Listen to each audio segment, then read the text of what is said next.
Today I'm gonna show you how to save your Fiverr account from disabled. At first আপনাদেরকে বুঝতে হবে সেই জিনিসটা, সেটা হলো যে কিভাবে আপনারা আপনাদের Fiverr অ্যাকাউন্টে সেভ করবেন ডিসেবল অথবা সাসপেন্ড হওয়া থেকে। আসলে সেই জিনিসটা করার জন্য আপনাদেরকে যে কাজটি করতে হবে, আসলে স্টেপ 1 আপনাদেরকে যে জিনিসগুলো আমি দেখাবো সেটি হচ্ছে সর্বপ্রথম এই জিনিসগুলো আপনারা ফলো করবেন যাতে করে আপনাদের Fiverr অ্যাকাউন্ট কোনোভাবেই ডিসেবল বা সাসপেন্ড না হয়। তো প্রথমেই আপনারা কখনোই কোনোভাবে আপনাদের কোনো পার্সোনাল ইনফরমেশন বাইরের সাথে শেয়ার করবেন না। হ্যাঁ, যে সমস্ত পার্সোনাল ইনফরমেশন শেয়ার করলে আপনার Fiverr অ্যাকাউন্টটি একদম বাতিল হয়ে যাবে এবং চিরদিনের জন্য তারা এটাকে সাসপেন্ড করে দিবে। হ্যাঁ, কখনোই আপনি আপনার নিজস্ব ব্যক্তিগত মেইল ক্লায়েন্টকে শো করবেন না, আপনার মেসেঞ্জার হোক অথবা আপনার অর্ডার পেজ হোক।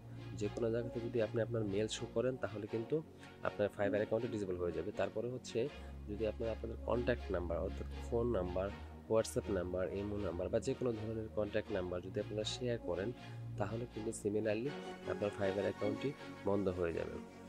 হ্যাঁ, তারপর যদি আপনাদের যে সমস্ত ওয়েবসাইটগুলো রয়েছে যেরকম ফেসবুক, ইনস্টাগ্রাম, তারপর হচ্ছে আপনার টুইটার অথবা ডিসকর্ড, হ্যাঁ, এই সমস্ত কোনো ধরনের আপনারা ওয়েবসাইটগুলো শেয়ার করবেন না। জাস্ট এটা গেল 1 নাম্বার। 2 নাম্বার হচ্ছে এই বিষয়গুলো খুবই লক্ষ্য করে আপনাদেরকে দেখতে হবে, তা না হলে কিন্তু আপনাদের অ্যাকাউন্টে থাকবে না। জাস্ট 2 নাম্বার হচ্ছে ফাইবারকে আপনার ব্যক্তিগত যে সমস্ত ইনফরমেশনগুলো আছে সেগুলো কখনো ভুল দিবেন না। হ্যাঁ, আপনি যে সমস্ত ইনফরমেশনগুলো দিয়ে Fiverr অ্যাকাউন্ট করেছেন সেগুলো যেন অবশ্যই সঠিক হয়। হ্যাঁ, অন্যথায় কিন্তু আপনার যখন এটি ভেরিফাই আসবে বা আপনাকে ভেরিফাই করতে যাবে তখন কিন্তু আপনার Fiverr অ্যাকাউন্টে চলে যাবে। আর তখন আপনি কিন্তু অত্যন্ত দুঃখিত হয়ে পড়বেন। তা না হলে যে আপনার একটি দীর্ঘদিনের Fiverr অ্যাকাউন্ট নষ্ট হয়ে যাবে। তারপরে হচ্ছে আপনি আপনার Fiverr অ্যাকাউন্টটি বারবার একাধিক নেটওয়ার্কের সাথে সংযুক্ত করবেন না। হ্যাঁ, একটি অ্যাকাউন্ট একটি নেটওয়ার্কে চালানোর চেষ্টা করবেন বা সর্বোচ্চ 2টি নেটওয়ার্কে চালানোর চেষ্টা করবেন। এর চেয়ে বেশি নেটওয়ার্ক ব্যবহার করবেন না, বেশি আইপিতে ব্যবহার করবেন না। হ্যাঁ, 3 নাম্বার হচ্ছে আসলে 3 নাম্বারটা খুবই গুরুত্বপূর্ণ। আপনি আপনার যে সমস্ত ক্লায়েন্ট থাকবে তাদের সাথে কখনোই খারাপ আচরণ করবেন না। অবশ্যই তাদের মন মতো কাজ করার চেষ্টা করবেন। যদি আপনি সেটি না করেন তাহলে কিন্তু আপনার Fiverr অ্যাকাউন্টটি অবশ্যই ডিসেবল হয়ে যাবে।